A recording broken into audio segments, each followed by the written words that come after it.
안녕하세요. 저는 올해 36살인 미혼 여성입니다. 제 사연은 결혼이라든지 예비 신랑이라든지 그런 내용은 아니고요. 가족 이야기입니다. 저는 딸만 셋인 집에서 막내딸로 태어났는데요. 위에 언니들은 연년생이고 저만 언니들과 한 9살에서 10살 정도 차이가 납니다. 이 얘기를 하면 주위에서는 막내딸의 늦둥이라서 사랑 많이 받고 자랐겠다고 부러워들 했지만 그 말을 들을 때마다 저는 그저 웃으며 자리를 피합니다. 저는 남들이 부러워할 만한 애정을 받아본 적이 없거든요. 오히려 그 반대로 부모님의 무관심 속에서 컸어요. 부모님 원망도 많이 했는데 오늘 이 시간을 통해서 부모님을 향했던 어리석은 미움을 털어버리고자 컴퓨터를 켰습니다. 저는 딸 집안의 막내딸로 태어나 아직 미혼인 상태인데요. 반면 언니들은 둘 다 시집을 갔습니다. 제가 막 20대가 되었을 때 언니들은 아빠가 소개해준 형부를 만나 결혼을 했어요. 저희 집에는 우리 자매가 상당히 꺼려하는 엄한 아빠가 있고 친구처럼 편한 엄마가 계십니다. 언니 둘은 결혼을 해서 집을 나가고 없으니 저만 부모님과 같이 살고 있었어요. 언니들이 집에 없으니까 부모님의 관심이 그나마 저한테 집중되었는데요. 자식이라고 저밖에 안 남았으니 집중할 수밖에 없어서 옛다 애정 받아라 그런 느낌으로 관심을 받았던 기억이 납니다. 원래부터 그렇게 자라왔기 때문에 이 서운함조차 저는 익숙한 사람이었습니다. 우리 집엔 아들이 없어서 부모님한테 장녀가 너무 중요했고 연년생인 둘째 딸의 뒷심 또한 장녀 못지않게 중요한 존재로 대우받았어요. 제가 초등학생일 때 부모님은 고등학생 언니들에게 휴대폰을 해주고 교복 맞춰주고 학원 보내준다고 돈을 왕창 쓰시고 제게는 떡볶이 한 컵 사주신 적이 없으세요. 제가 중학생일 때는 학원은커녕 언니들 취업 때문에 정신없어서 저를 돌봐주지 않았죠. 또 제가 대학을 입학할 당시에 부모님은 언니들 결혼 혼수 대준다고 돈을 쏟아붓던 시기라서 여윳돈이 바닥난 상태였습니다. 제게 첫 등록금만 내주시고 나머지 등록금은 제가 따로 장학금을 받거나 알바에서 번 돈으로 메꿔 넣었죠. 언니들이 학교 다닐 때는 아빠가 직장인이었거든요. 그래서 언니들은 학교 다닐 때 알바 한번 해본 적 없고 등록금뿐만 아니라 용돈까지 챙겨받았던 걸로 기억해요. 저 때는 아빠가 퇴직했던 때라 아빠 힘에 부쳐서 해주고 싶어도 그럴 수 없었다는 거 이해합니다. 그래서 저도 따로 불평을 늘어놓지 않았어요. 물론 저는 집에서 거의 없는 존재나 마찬가지여서 사춘기 투정 부릴 곳조차 없긴 했어요. 언니들 뒤에 가려서 매일 혼자 스트레스 풀고 놀고 그랬습니다. 언니들은 가끔 저더러 부모님이 성적 관리도 안 해주고 놀아도 신경 안 써서 좋겠다고 하는데 그 말을 듣고서 한참 사춘기일 때 저는 언니들이 나를 약올리는 건가 생각이 들었어요. 제가 불평만 안 했다 뿐이지 저는 부모님 관심 받는 언니들이 훨씬 부러웠으니까요. 여기까지만 말씀드려도 제가 어떤 환경에서 어떤 대우를 받고 자랐는지 대충 감이 오시지 않습니까? 다들 아들 하나 낳아야 되는 거 아니냐고 과거에 부모님한테 그렇게 잔소리를 해댔다는데 저희 부모님은 딸 셋이면 충분하다고 아들보다 딸이 속정 깊다면서 시대를 앞선 답변으로 주위의 간섭을 차단했다고 들었습니다. 그 마음이 제게까진 닿지 않았던 걸까요? 제 눈에는 부모님이 아들 없어서 언니들한테 뼈 빠지게 쏟아붓는 걸로만 보였거든요. 저희 아빠가 늘 호랑이처럼 지엄한 분이라고 말씀드렸잖아요. 그만큼 다가가기 어려웠다는 말인데 언니들조차 아빠랑 속 얘기는 거의 안 해봤을 거예요. 아빠는 평소 저희와 대화를 나눌 때 격식을 차린 자리에서만 저희를 불러다 나앉혀놓고 말씀하시는 분이셨습니다. 주로 사회생활 대처며 앞으로의 계획 등 이런 진부한 얘기를 할 때만 저희에게 대화를 시도했죠. 이런 대화만 하는데 어떻게 마음으로 가까워질 건덕지가 있었겠습니까? 아빠와 저희 자매가 친해지기 어려웠던 또 하나의 이유는 바로 시집이었는데요. 아빠는 늘 저희가 빨리 시집을 가길 바라셨습니다. 아빠는 택배를 하는 공무원이셨는데 정년 퇴직하기 전에 축의금 뿌린 거 거둬야 된다고 언니들이 나이 30대고 나서부턴 그렇게 결혼하라는 말을 입에 달고 사셨어요. 그래서 언니들은 그 성화에 못 이겨 아빠가 붙여주는 남자와 결혼을 서두르다시피 했습니다. 저는 말씀드렸다시피 언니들과 나이 차이가 좀 있어서 당시에 20살이었던 제게는 아빠가 차마 결혼하라고 재촉 못하더군요. 언니들이 나이 40일 때 저는 그때서야 30대가 되었는데요. 그쯤에는 아빠는 당연히 퇴직하고 연금을 받고 있었고 저는 돈을 보태어 부모님께 생활비를 드리며 직장 생활을 하고 있었습니다. 그런데 제가 30살이 되니까 아빠가 이젠 제게도 슬슬 결혼 얘기를 하시더라고요. 너는 언제까지 시집도 안 가고 이렇게 살 거니? 어디 좋은 남자 없어? 네 나이 되면 주변에서 소개팅도 들어오고 한다던데 어째 너는 그런 것조차 하나 없냐? 나는 아직 결혼 생각 자체가 없어. 주위에서 소개팅 들어와도 내가 안 받겠다고 하니까 아빠가 모르는 거지. 결혼하고 싶은 사람이 생기면 그때 돼서 생각해 볼게. 그게 언젠데? 아빠 죽으면 그때 갈래? 부모 하나 없이 결혼하면 그것도 요즘은 흠이다. 널 늦게 낳아서 그렇잖아도 우리가 사돈 될 사람보다 나이도 많을 텐데 우리 죽고 없으면 너 누구 손잡고 식장 들어갈래? 무슨 말을 또 그렇게 해. 그럼 내가 아무 남자 붙잡고 결혼했으면 좋겠어? 아빠 말대로 시기 맞춰서 억지로 결혼했는데 만약 불행하면? 그건 내 책임이라고 할 거야? 아빠는 결혼이 급하지 않다는 제 생각을 충분히 알 텐데도 저만 보면 결혼 얘기를 꼭 꺼냈습니다. 그래서 최대한 아빠와 말다툼하지 않으려고 아빠가 결혼 얘기할 낌새를 보이면 그 자리를 급히 피하곤 했죠. 그렇다 보니 예전보다 더 아빠와의 대화가 줄어들었어요. 엄마는 아빠가 퇴직하는 바람에 요즘 일도 없고 집에만 있어서 적적하다고 말동무 좀 되어주라고 하는데 저도 그러고 싶었어요. 그런데 매번 결혼 얘기로 이어지니까 선뜻 아빠한테 다가가는 게 좀 꺼려지더라고요. 한 번은 아빠의 쓸쓸함을 위해서 부모님이랑 함께 모처럼 소주 한잔 하는 시간을 가졌었는데요. 오붓하고 즐거운 분위기를 만끽하고자 했던 건데 아니나 다를까 아빠가 또 결혼 잔소리를 하는 겁니다. 언니들은 시집 잘만 갔는데 너는 왜 그렇게 못 가냐? 도대체 뭐가 문제니? 내가 네 언니들에 비해 너를 신경 못 써주긴 했지만 해도 너무할 정도로 남자를 안 만나니까 아빠가 걱정이 돼서 그래. 내가 안 만나고 싶어서 없는 거라니까? 솔직히 나는 혼자가 좋아.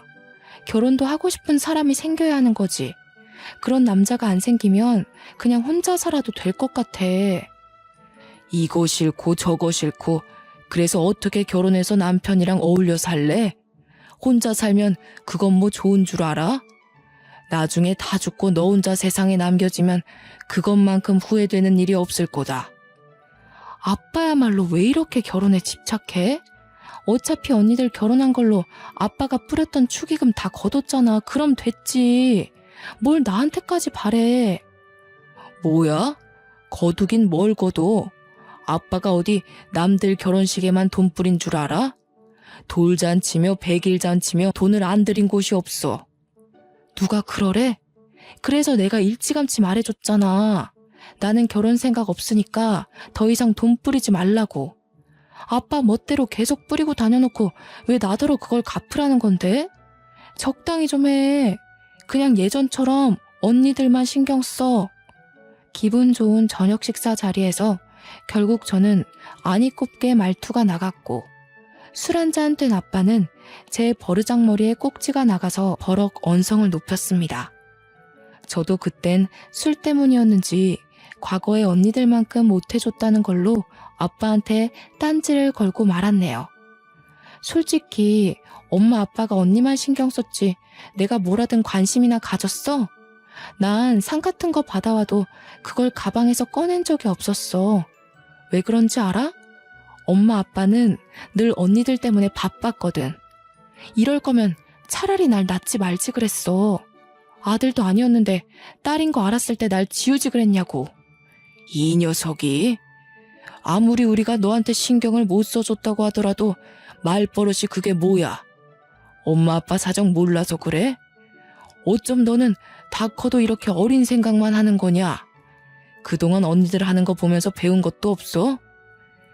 여보, 그만해요. 술이 많이 됐네. 그만 정리하고 잠자리에 듭시다. 윤희 너도 들어가서 잘 준비해라. 이건 내일 엄마가 정리할 테니까. 엄마가 제지하는 덕에 아빠와 저는 그쯤하고 그칠 수 있었으나 저는 그날로 아빠를 멀리했습니다. 원래도 가까운 사이가 아니었는데 제 고의적인 행동으로 인해서 더 멀어진 거죠. 그렇게 아빠한테 삐친 채로 말 한마디 안 하고 지낸 지 한 달이 지났을까요? 회사에서 일하고 있었는데 엄마한테 전화가 오더라고요. 엄마는 보통 제가 근무 중인 거 알아서 그 시간에는 전화를 안 걸어요. 그런데 그날따라 연달아 2번이나 전화 오길래 받아봤는데요. 다름 아닌 아빠가 교통사고로 병원에 있다는 연락이 아니겠습니까? 놀란 저는 근무지에 얘기하고 얼른 병원으로 달려갔습니다. 가니까 엄마가 아직 눈 못 뜨고 있는 아빠 옆에서 아빠 손을 잡고 앉아있더라고요. 어떻게 된 거냐고 물어보니까 엄마가 망연자실한 표정으로 말씀하셨어요. 네 아빠 곧 생일이잖니. 신발 하나 사주려고 택시 타고 백화점 가는데 웬 중앙선을 넘어온 차가 우리 택시 쪽으로 돌진하는 거야. 기사님이 그걸 피하려다가 콘크리트 옹벽을 들이받았어. 지금 기사님도 많이 다쳐서 가족들 오고 난리도 아니었다. 사고 때에 아빠랑 기사님 쪽으로만 강하게 부딪혀서 엄마는 무사했다고 들었습니다. 엄마도 이마랑 팔꿈치 쪽에 작은 타박상이 있었지만 엄마가 이건 아무것도 아니라면서 아빠 어떡하냐고 눈물을 보이시더라고요. 저도 마음이 안 좋았어요. 의식을 못 찾고 계시는 거면 가벼운 사고는 아니란 거잖아요. 또 아빠가 호흡기를 끼고 있는데 어떻게 마음이 아무렇지 않을 수 있겠습니까? 나중에 의사가 와서 하는 말로는 아빠한테서 뇌출혈 증상 말고는 따로 보이는 외상이 없다고 했으나 정확한 건 아빠가 깨어나고 정밀 검사를 좀 더 진행해봐야 알 수 있다고 했습니다. 저는 불안한 마음으로 다음날 연차까지 내면서 엄마와 아빠 옆을 지켰는데요. 그날 밤늦게 아빠가 깨어나신 거 있죠? 어차피 다음날 검사를 할 수 있기에 일단은 기다려야 했는데 문제는 그게 아니었습니다. 엄마는 깨어난 아빠의 모습을 보고는 평소와 다르다고 했습니다. 아빠가 어딘가 모르게 발음이 어눌하고 시선을 잘 못 맞췄어요. 저와 엄마가 하는 말을 잘 알아듣지도 못했고 우리를 아예 못 알아보는 것 같았죠. 말도 잘 안 하시는 데다가 인지 능력도 떨어져 보였습니다. 급한 대로 간호사를 불러서 상태를 확인을 했는데 간호사 표정이 안 좋더라고요. 왜 그러냐고 물어봐도 간호사는 증상이 예상외로 안 좋다고만 대답할 뿐 선뜻 정의를 내려주는 게 아니라서 더 묻지는 못했습니다. 다음날 정밀 검사를 몇 차례 더 진행했는데 그때서야 간호사 표정이 왜 그랬는지 알 수 있었죠. 아니나 다를까 아빠가 외상성 치매 증상이 나타났다고 하는 거 아니겠어요? 교통사고 후유증이라는데 사고로 인해 뇌신경이 크게 흔들려서 손상이 되어버렸다고 합니다. 그날로 아빠는 62살이란 젊은 나이에 조기 치매 판정을 받았습니다. 완전 집안에 날벼락이 떨어진 셈과 같았죠. 엄마와 저는 너무 큰 충격을 받아서 한동안 크게 상심했습니다. 어제까지만 해도 멀쩡하던 아빠가 한순간에 말도 제대로 못하는 어린아이가 되어버렸어요. 제게 결혼 언제 할 거냐면서 눈을 무섭게 뜨고 몰아붙이던 저희 아빠가 이젠 제 눈도 못 마주친다고요. 이건 아빠와 다투는 바람에 아빠가 미워서 계속 피해 다녔던 상황과는 확연히 다르잖아요. 우리 아빠가 치매라니. 저는 저를 알아보지 못하는 아빠의 모습을 받아들이기가 너무 힘겨웠습니다. 한참 상심 끝에 저는 연락 뜸하게 지냈던 언니들에게 이 사실을 알렸고 언니들이 그 주 주말에 병원을 찾아왔어요. 다른 지역에 사는 사람들이라서 본래 하던 일도 있고 주말에 시간 맞춰 오느라 다소 늦게 아빠를 살피러 왔는데요. 그래도 윤이 있어서 다행이다. 엄마 혼자 있었으면 봐주기 힘들었을 거잖아. 이게 보험 처리가 되는 문제였던가? 보험사 연락해봤어? 뇌 손상이라고 하더라도 치매 쪽으로 빠지면 보험에 불리하다는 말을 들은 것 같은데 우선 여기 있지 말고 요양병원으로 옮기는 것부터 하자. 여기 병원 돈 많이 나와. 명절이 아니고서야 만날 일이 없어서 언니들과는 오랜만에 만나는 거였습니다. 그런데 저와 엄마와 달리 언니들은 아빠 증세를 보고도 생각보다 덤덤한 반응이더군요. 사정을 더 들어보니까 둘째 언니는 이미 심호되는 사람이 치매로 있었고 첫째 언니는 아빠한테 어릴 때 싸대기 맞은 기억 때문에 원래부터 아빠를 별로 안 좋아했던 거였어요. 그래도 그렇지 부모님이 사고가 나서 평생 장애를 안고 살게 생겼는데 너무 무심한 거 아닌가 싶더라고요. 아빠 병원비 나 혼자 감당하기 어려워. 당분간 검사도 주기적으로 받아야 된대. 엄마랑 나 생활할 돈 다 쏟아 부어도 부족할 판이야. 언니들이 돈 좀 보태줘야 돼. 우리 부모님 일이니까 저는 당연한 일이라 생각하고 제안했던 건데 형부들도 그렇고 언니들도 그렇고 제 말에 선뜻 대답하지 않는 겁니다. 서로 눈치를 보고 있는데 그 꼴이 딱 봐도 돈 나가는 게 아까워서 고민하는 모습이었습니다. 아이고 됐다. 무슨 가정 있는 사람들한테 돈을 달라고 하니 자기 식구들 먹고 살 여건도 빠듯할 텐데. 내가 저기 외가 쪽에 알아볼 테니까 너희들은 아빠 신경 쓰지 말고 한 번씩 안부 전화나 줘. 바쁜데 그만 돌아가도 좋아. 아무래도 엄마 또한 언니들과 형부들의 태도를 눈치챘나 봅니다. 괜히 거절당할 게 뻔해 보였는지 애초에 도움을 청하려고 하지도 않더라고요. 저는 이건 아니지 싶어서 막내지만 다 큰 언니들 앞에서 한 소리하고 말았습니다. 자식들이 버젓이 있는데 뭐하러 남한테 돈을 빌려. 우리가 보태서 아빠 병원비 하면 돼. 언니들이 좀 보태줘야지. 형부들 돈 많은 사람이잖아. 다른 사람도 아니고 우리 아빠가 위급해. 아빠가 언니들한테 쏟아부은 돈이 얼만데 병원비 한 번 대주는 게 그렇게 싫어? 아빠한테 쓰는 돈이 아까워서 이러는 거야? 넌 따로 챙길 식구가 없으니까 그런 맘 편한 소리 하는 거지. 그리고 아빠가 우리한테 돈 쏟아부었다고 해서 우리가 마냥 행복했을 것 같니? 나랑 언니는 그게 제일 불행이었어. 제발 아빠가 우리한테 신경 좀 꺼주길 바랬다고. 사사건건 간섭받는 게 얼마나 숨막히는지 모르지 넌? 됐어. 우리끼리 싸워봤자 뭐해. 윤희야, 일단 병원비에 대해서는 우리가 의논해보고 연락해줄게. 근데 언니가 한마디만 하자. 보이는 대로만 생각하지 마. 우리한테는 아빠 울타리가 지옥이나 다름없었어. 저는 그냥 자식된 도리로서 병원비 좀 보태달라고 했을 뿐인데 제가 이런 경고까지 들어야 할 정도로 잘못했던 걸까요? 첫째 언니나 둘째 언니나 제 말에 울컥해서 아빠에 대한 반감을 고백했는데 이 자리에 아빠가 있다는 것도 잊었나 봅니다.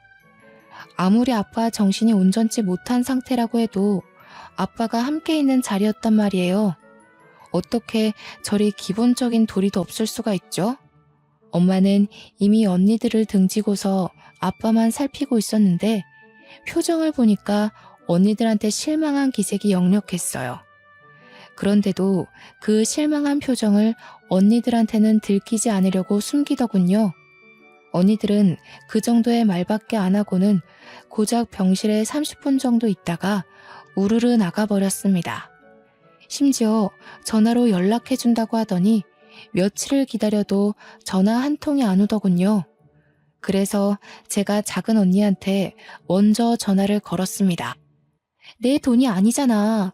나도 그날 집에 내려가는 길에 네 형부랑 많이 다퉜어. 지금 합의본 액수가 한 100만 원이거든? 더는 어려워. 100만 원? 아니 병원비에 앞으로 요양비까지 들어갈 돈이 많아. 그럼 나랑 엄마는 손가락 빨면서 지내? 아무리 출가 외인이라지만 너무하는 거 아니야? 그럼 어떡하라고. 네 형부 엄마도 치매 환자야. 이미 거기에도 돈 엄청 들어가. 가뜩이나 애들 학비까지 대줘야 돼서 우리도 예전만큼 넉넉지가 않다고. 저도 무턱대고 돈을 달라고 할 생각은 없었지만 작은 언니가 말하는 태도가 너무 기분 나쁘더라고요. 그래서 몇 분을 더 따지고 들었던 것 같습니다. 작은 언니만 그랬으면 제가 이 정도로 우라통이 터지진 않았을 겁니다. 큰언니라는 사람은 작은 언니보다 더 했는데요. 왜냐면 큰언니는 고등학교 때까지 아빠한테 싸대기를 맞았거든요. 장녀라는 이유만으로 큰언니는 가장 가혹한 훈육을 당해왔어요. 그래서 그런지 아빠에 대한 반감이 작은 언니보다 더 컸습니다. 아빠가 붙여준 남자랑 결혼하는 바람에 내 인생 망했다고. 네가 첫째의 고충을 알아? 내가 첫째라고 너희들 대표에서 얼마나 혼났는데. 네가 잘못해도 내가 맞고 윤정이가 잘못해도 내가 맞았어. 너라면 아빠가 곱게 보일 것 같니? 사춘기야. 언니가 지금 나이가 얼만데 사리분별을 못해? 아빠가 아픈데 그때 반감을 이렇게 풀면 어쩌자는 거야. 그건 그거대로 아빠한테 사과를 받던가 한바탕 싸우던가 뭘 하든 나중에 할 일인 거지. 여기서 그 얘기가 왜 나와? 네가 뭘 알겠니? 윤정이 집에서 100만 원 해준다고 했다며? 나도 100만 원밖에 못 해주니까 정 힘들면 네가 좀 아껴서 살아. 넌 네가 번 돈 너한테만 쓰잖아. 그리고 너는 아빠가 남자 안 붙여줬지? 그것만으로도 행운인 줄 알고 아빠한테 은혜 갚는다 생각해. 제가 결혼 정년기가 되었을 땐 아빠가 퇴직하는 바람에 어쩔 수 없이 아빠로부터 소개를 받지 못했던 거였는데요. 그걸 저더러 특혜라고 생각하라는 큰언니 말이 너무 어이없지 않습니까? 언니들이 아빠한테 가장 크게 서운해한 점은 다름 아닌 결혼 때문이 가장 컸습니다. 언니들은 막상 결혼할 때는 좋다고 결혼해놓고 부부싸움을 하기만 하면 자신들의 인생을 이렇게 만든 아빠를 욕했어요. 아빠 덕분에 의사 사모님, 대기업 과장 사모님 소리 듣고 살면서 늘 불평불만이 많았죠. 저도 더는 구질구질하게 애걸하고 싶지 않아서 언니들에게 고작 200만 원의 도움만 받았고 나머지는 제가 아끼고 아껴서 모든 걸 해결했습니다. 어쩔 수 없이 대출까지 받으면서요. 그렇게 아빠가 태어날 때까지 부지런히 아끼며 살다가 의사가 더는 손댈 방도가 없다고 하여 아빠를 모시고 집으로 귀가하였습니다. 일상처럼 완벽하게 복귀될 거라는 기대는 당연히 안 했어요.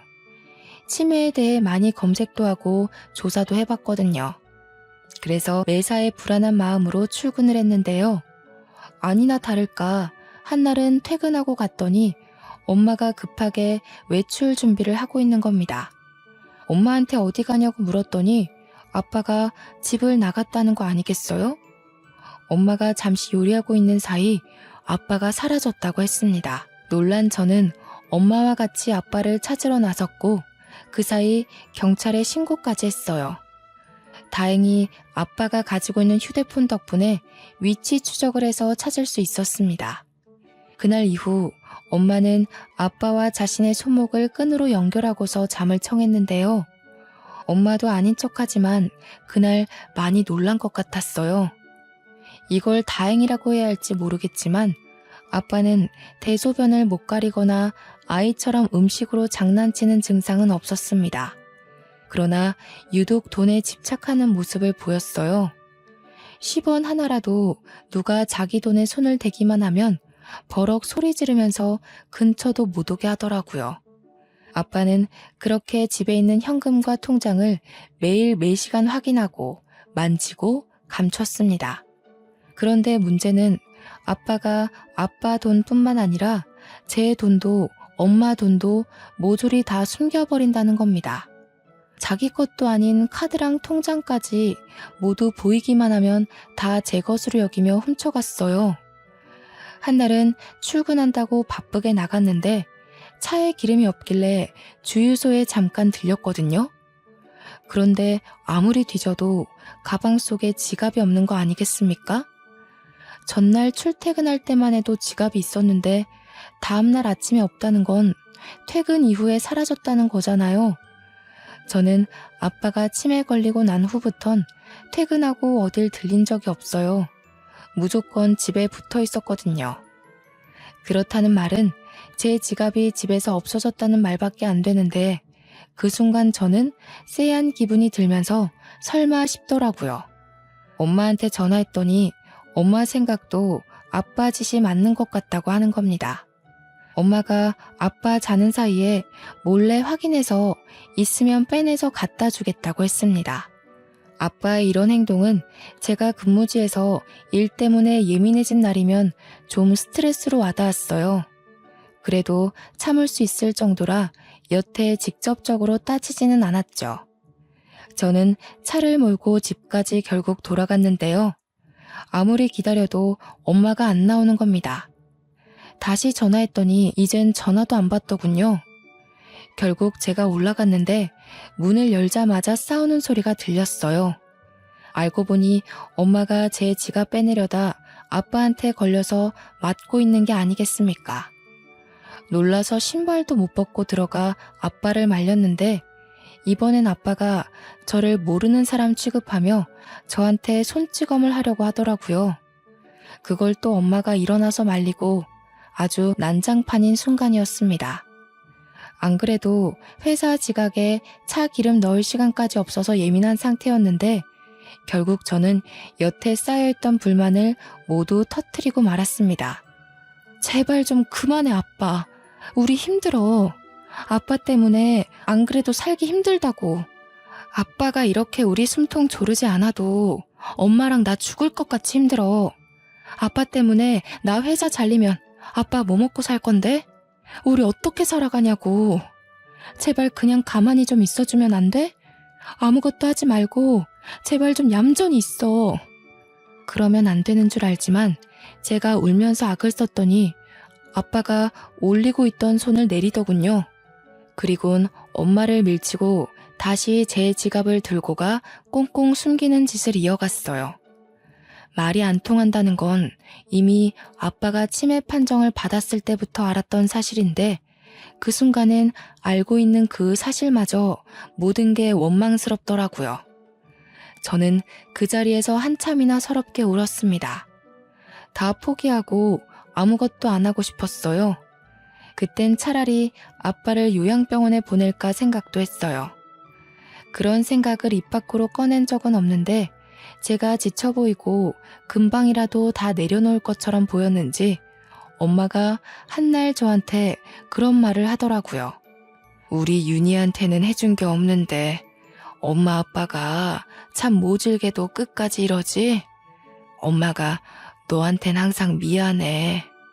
늘 언니들한테 선수 뺏겨서 많이 억울했을까. 아쉬운 소리 하는 걸로 들릴지 모르겠지만 엄마는 지금 네가 있어서 얼마나 힘이 되는지 몰라. 엄마는 힘 닿는 데까지 네 아빠를 직접 보필하고 싶어. 참 염치 없지만 미안하구나, 딸아. 저는 아빠가 싫어서 이렇게 피폐해진 게 아니었어요. 그냥 상황이 그럴 수밖에 없었을 뿐이라고 봐요. 그래서 엄마가 하는 말에 저는 또 한 번 흐트러진 정신을 다잡으려 안간 힘을 썼고 주저앉고 싶은 마음을 겨우 참았습니다. 그렇게 얼마 후 제 생일이 다가왔는데요. 주위에서 저더러 생일 축하한다고 술 한잔 하자는 약속이 많이 들어왔는데 그날은 제가 왜 그랬는지 생일만큼은 집안 생각을 하고 싶지 않아서 친구들과 보내게 되었죠. 엄마한테 문자로 오늘 생일이라서 늦게 들어갈 것 같다고 해버렸어요. 아빠가 치매 걸리고 난 후 처음으로 친구를 만나는 날이었죠. 엄마는 흔쾌히 알겠다고 해주셨고 생일 축하한다는 메시지도 함께 보내주셨습니다. 그 자리에서 저는 동료 직원 제안으로 남자까지 소개받으며 분위기를 즐기려고 애썼어요. 다들 저를 세상에서 가장 중요한 사람처럼 치켜 세워주며 태어난 것을 축하해주는데 시궁창 같던 삶에 빛 한 줄기가 새는 느낌이더라고요. 아, 그래. 나 원래 이렇게 살았지. 바깥 세상은 이리도 아무렇지 않게 돌아가고 있었지 싶었습니다.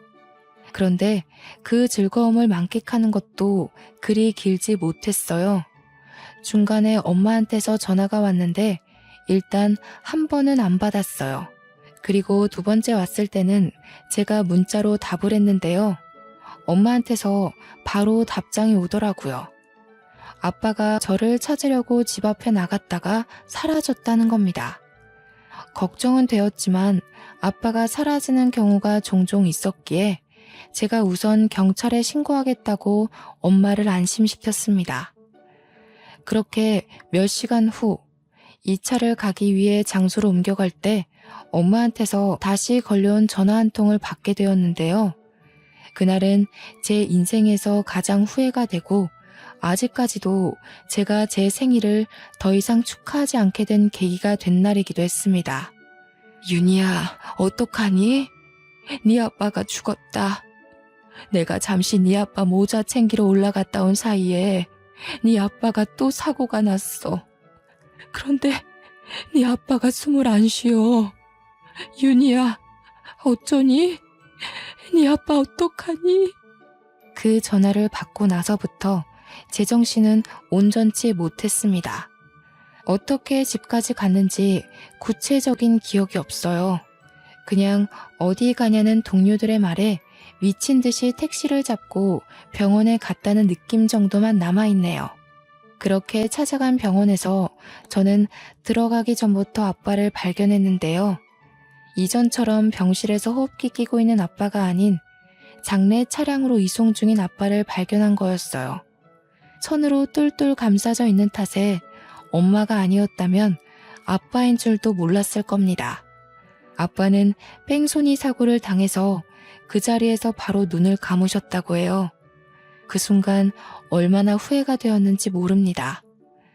그냥 술자리 가지 말고 집에 갔다면, 내가 제 시간에 집에 들어가서 가족들이랑 생일을 보냈다면, 그랬다면 우리 아빠가 죽지 않았을 텐데. 나 찾느라고 그 차가운 길바닥에 나갔다가 아프게 돌아가시는 일은 없었을 텐데.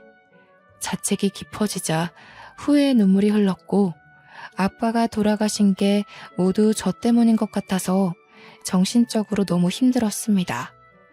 아빠의 부고 소식에 언니들까지 그 새벽에 다 올라오고 저희는 정신없이 장례를 준비했어요. 형부가 상주를 서고 다들 장례 절차랑 비용에 대해 안내받는다고 정신이 없었는데 저는 구석에 박혀서 죄책감에 고개도 못 들고 바보같이 계속 울기만 했습니다. 그러자 첫째 언니가 약간 짜증을 내면서 저를 부르더군요. 최윤희, 언제까지 놀고 있을 거야? 지금 갑자기 상나서 한 손이라도 더 필요한 거 몰라? 적당히 하고 와서 도와. 그런다고 아빠가 살아 돌아오시는 거 아니다. 너도 아빠한테 짜증 많이 냈다면서. 엄마 말론 아빠 때문에 네가 많이 힘들어했다고 그러던데? 너도 솔직히 그만하고 싶었을 거 아니야. 그리고 언젠가 일어날 사고였어. 치매 증상에서 제일 위험한 게 밖으로 놔두는 거잖아. 사고랑 직결된 문제니까. 언니 둘은 저더러 자기들이랑 똑같이 아빠한테 학을 떼놓고선 뭘 이제 와서 후회하고 오냐고 하더라고요. 그 소리를 듣는데 화가 났던 저는 당시 저의 죄책감을 언니들한테 풀려고 했던 것 같아요. 언니들은 아빠 자식 아니야? 지금 남이 죽었어? 아빠가 돌아가셨는데 겨우 그렇게밖에 말 못해? 막말로 아빠가 언니들한테 형부들 붙여준 게 그렇게 잘못된 일이야? 언니들도 형부들 돈 많아서 좋다고 여기저기 자랑하고 다녔잖아. 잘난 것도 없는 언니들 아빠가 뒷바라지 다 해서 사모님 소리 듣게 만들어줬잖아. 어머머, 우리가 무슨 자랑을 했다고 그래. 너 없는 소리 지어내고 그러는 거 아니다. 잘 모르면서 어줍잖게 시비 걸지 마. 그리고 방금 잘난 것도 없다고 했니? 너만큼 잘난 게 없겠어? 머리에 피도 안 마른 게 기어오르네.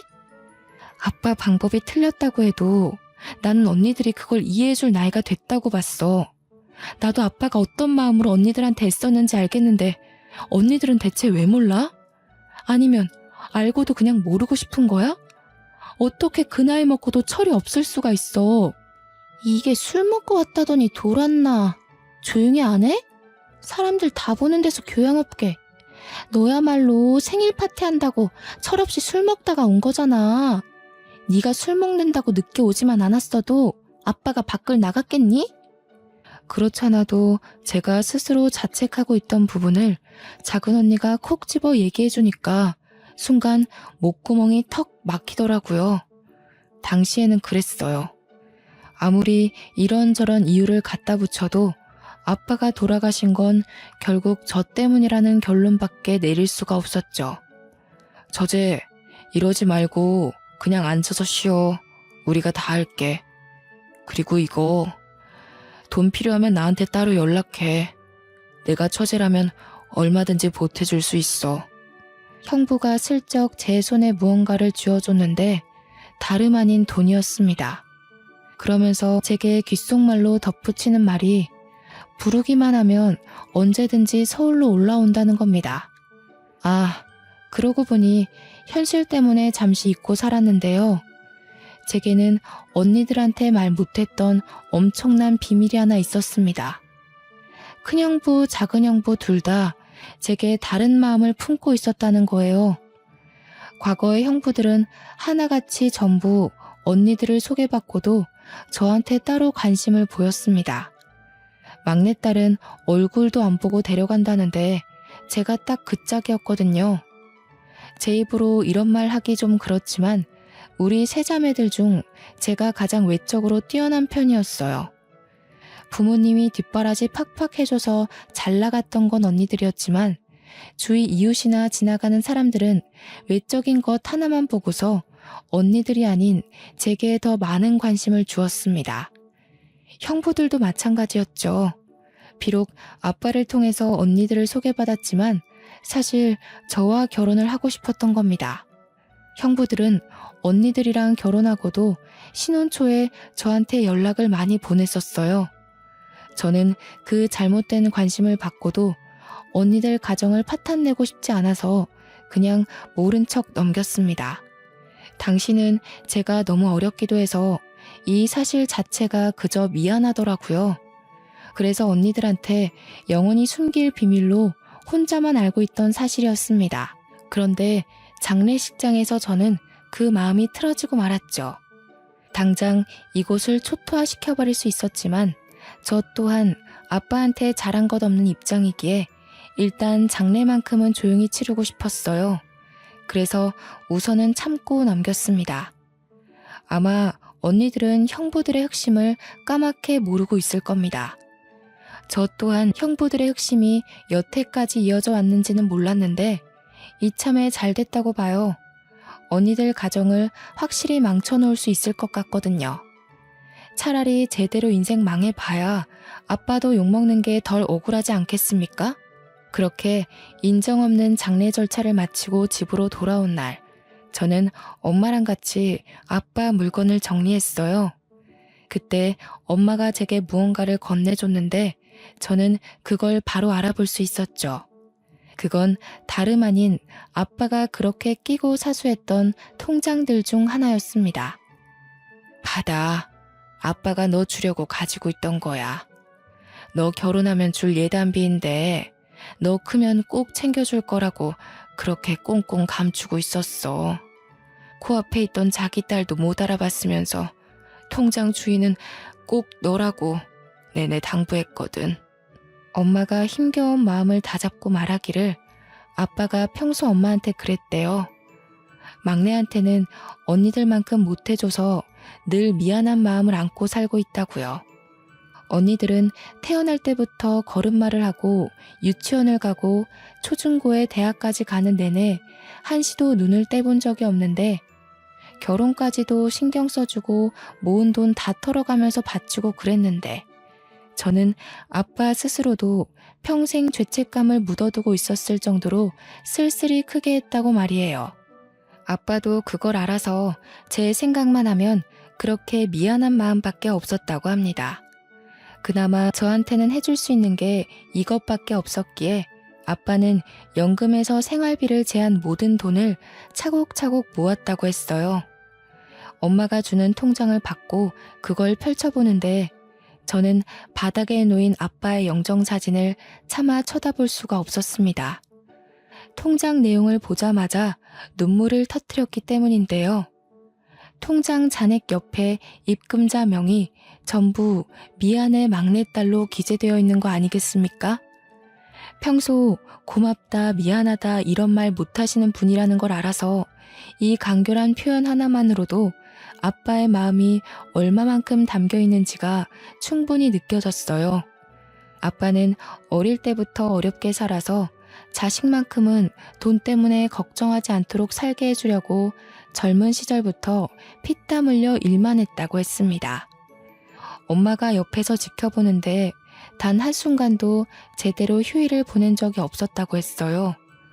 주말에도 친구 일하는 데 가서 일용직으로 돈을 벌었고 평일에는 택배 일하면서 돈을 벌었고 허리가 아픈데도 병원비 나가는 게 아까워서 파스만 붙이며 견뎠다고 합니다.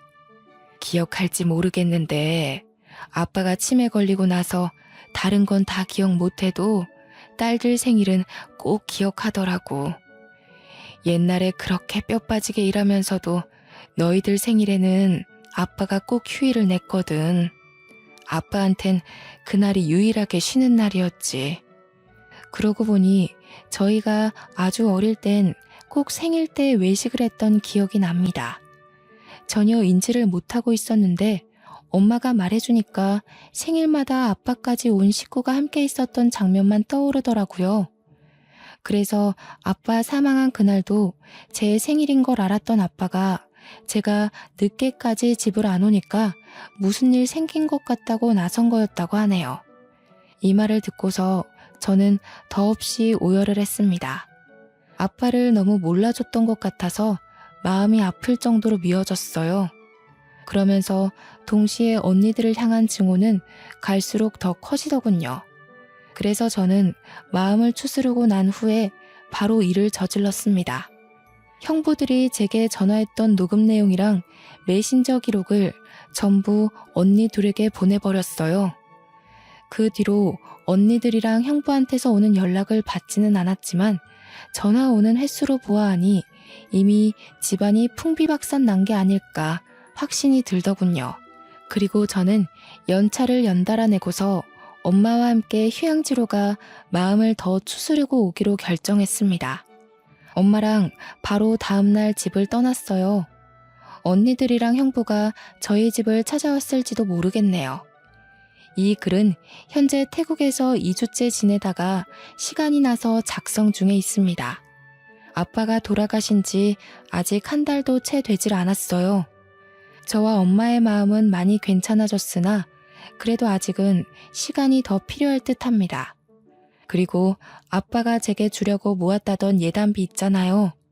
그걸 차마 다시 꺼내볼 용기도 없고 꼭 결혼을 해야만 쓸 수 있을 것 같아서 고이 모셔뒀습니다.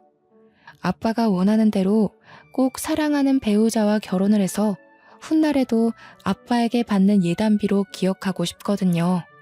아빠를 기억하는 평생이 가슴 미어지게 아프겠지만 저는 그래도 아빠를 잊고 싶지 않아요. 제 어리석은 마음 때문에 아빠를 외면하느라 못해드렸던 효도를 이렇게나마 갚아드리고 싶습니다. 영원히 아빠를 잊지 않고 마음으로 기억하면서 곁에 있는 것처럼 그리고 싶네요. 이렇게 아빠를 갑작스레 여의게 될 줄 알았다면 아빠랑 사진도 많이 찍었을 텐데 그게 가장 후회가 됩니다. 아빠랑 같이 찍은 사진이 단 한 장도 없더라고요. 사실은 아빠가 아닌 제가 너무 무심한 딸이 아니었나 싶습니다. 아직도 자꾸 아빠에게 모진말 했던 것만 기억이 나는데 이건 자식으로서 온전히 철없고 어리석었던 죄에 대해 벌 받는 거라고 생각해야겠죠. 제가 아마 제 생일을 다시 축하할 수 있을지 모르겠습니다. 축하를 받더라도 아빠를 꼭 찾아가 아빠와 함께하는 생일을 보내지 않을까 싶어요. 이제 와서 하는 말이 무슨 소용일까 싶지만 이 글을 쓰는 내내도 아빠가 너무 보고 싶습니다. 아빠한테 보고 싶다는 말을 해본 적이 없는데 그 처음이 하필 너무 늦어버려서 이렇게 허공에 대고 후회만 하고 있네요. 아빠가 다음 생에는 부유한 자식으로 사랑받는 남편으로 존경받는 부모로 태어났으면 좋겠습니다.